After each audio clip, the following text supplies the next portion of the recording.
釋迦牟尼佛入滅後800年間，印度有無著菩薩阿僧噶同埋世親菩薩瓦蘇班度，佢哋依華嚴經、靈伽經、解深密經創立法相宗，後來又經過陳羅、護法、戒賢論師呢幾位法相哲學家繼續發揚，法相宗喺印度因此大盛嘅。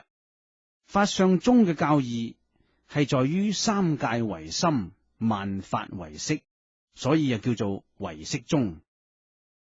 宇宙萬有都係唯識所變嘅，並非實有嘅景物，只係心識嘅作用。而心識嘅作用可以分為8種，就係眼識、耳識、鼻識、舌識、身識、意識、末羅識同埋阿賴耶識。前6識即係眼、耳、鼻、舌、身、意識，係從6根眼、耳、鼻、舌、身、意根得名嘅。眼、耳、鼻、舌、身5根對色、聲、香、味、觸5塵產生嘅色覺只有了知作用，冇分別作用嘅。只有意識先至能夠分別計度。第7末羅識係第6意識嘅根。佢係不間斷咁行審思量，執着我為主宰，一切人我是非起惑造業受報，係因為末羅識執我而生嘅。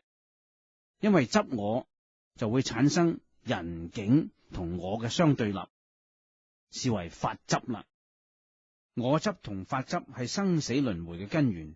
法相宗嘅哲學同科學內容較其他宗派係豐富啲嘅。佢係從人嘅心識、內心世界再進一步去探討宇宙人生嘅真實道理。佢先從人嘅感官眼、耳、鼻、舌、身，繼而再深入意識同執我嘅末羅識。